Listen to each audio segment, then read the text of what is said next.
Hi, we are Hi. Heidi and Scott Shimberg with Shimberg Solutions. And today we want to share with you 5 do's for the business environment. There's 5, Heidi, but there could be 100. But let's start with the top 5 that we think are, for a couple CEO, just good lessons to remember when you're trying to, in the office, be what? Well, we really try to help couple CEOs and encore entrepreneurs to keep that balance of profitability and passion. Right. And so these that we're focused on are really to help you to do that. For example, number 1 is to show appropriate PDAs. And PDAs are public displays Which we like. of affection. We like PDAs. So, and it's important, what we're saying is it's important to have the PDAs. The office environment is not the environment to just forget about your relationship. It's the beauty of being a couple CEO is that you are in business with your partner and enjoy that. And you're a relationship first, and you're a CEO second. And so as long as you're always keeping that in mind, we really believe that helps you to find that balance. And we think just, little touches or just a little kiss in the afternoon, it's all a good thing. So it is a good thing. And if you have employees, it's good for them to see that too, because then they remember that you two are connected. And there's other do's and don'ts that we talk about that bring up the benefit of why that's important. That's the top do. Definitely. And what's number 2? Number 2 would be, I think, Heidi, you need to recognize what your strengths and your weaknesses are in the workplace. In other words, I've got my strengths and you've got your strengths.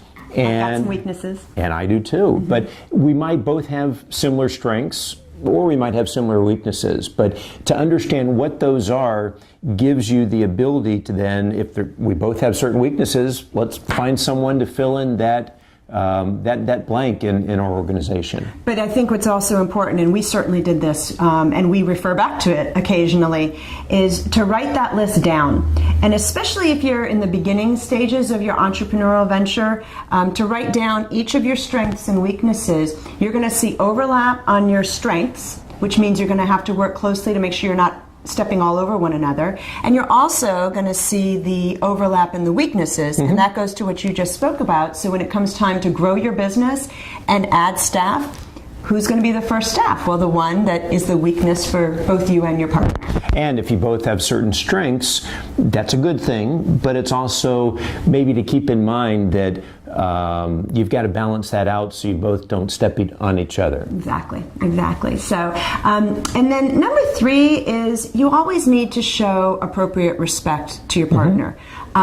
You might think, well, of course, we always do that, but you might want to think back, and sometimes when it's someone who you're very close with and you're very emotional with, those emotions, whether they're positive or negative, can kind of pour out of you when you're not realizing it. So, I mean, like even if you're in a work environment and somebody does something that really irritates you, you're not going to say, what's wrong with you? Or, you shouldn't have done that. Last night you did the same thing. And it just don't let those kind of emotions get in the way of just being respectful.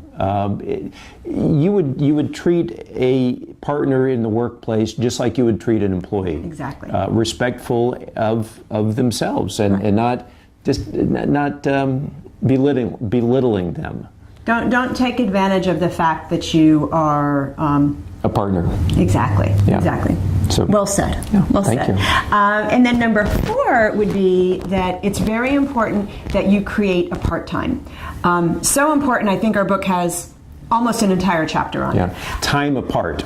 Right. Yes. Right. And that's because you were 2 individuals when you started, and you're still 2 individuals today. And you sleep together, you wake up together, you have breakfast together, you go to work together. Make sure you're carving out something that's just for you, whether it's reading or being with friends. Or we both love to exercise, and we like to exercise together. But we also sometimes will exercise separately, just because sometimes it's just a little bit too much. That alone time is recharge time, and if you don't, think of yourself as a battery. If you don't recharge, you're going to lose juice real quickly, and that's not going to be good for the relationship or the business. Exactly. So carve out some time for yourself. And with whatever you enjoy. Scott's segueing us right into number 5, which he does very well, and that is to make sure that you do take time every day to re-energize. We recommend 20 minutes. It's whatever, really makes sense for you. For some person it might be 10, for someone else they might need a full 30. It could be a nap, it could be a walk, it could be listening to music. It's whatever. Or quietly sitting and having a healthy snack. We also That's right. speak a lot about health and fitness. Absolutely. And having that midday healthy snack is a very important part of the day. So instead of just grabbing it and eating it on the run, maybe that's your quiet time. You sit down, you take that snack, you read an article in the business journal that you hadn't gotten to yet, but it's just you're not thinking of, well, you're always thinking of your partner, but you're not focused on the partner, you're not focused on the business, you're really just taking a little bit of time to just slow down. And amazingly, when you come back after that 20 minutes, you're ready topped to off. go. Yeah. You're ready to go. People that just rush around all day don't realize that they're much less productive by doing that than if you just have times where you are slowing down. It's a better pace.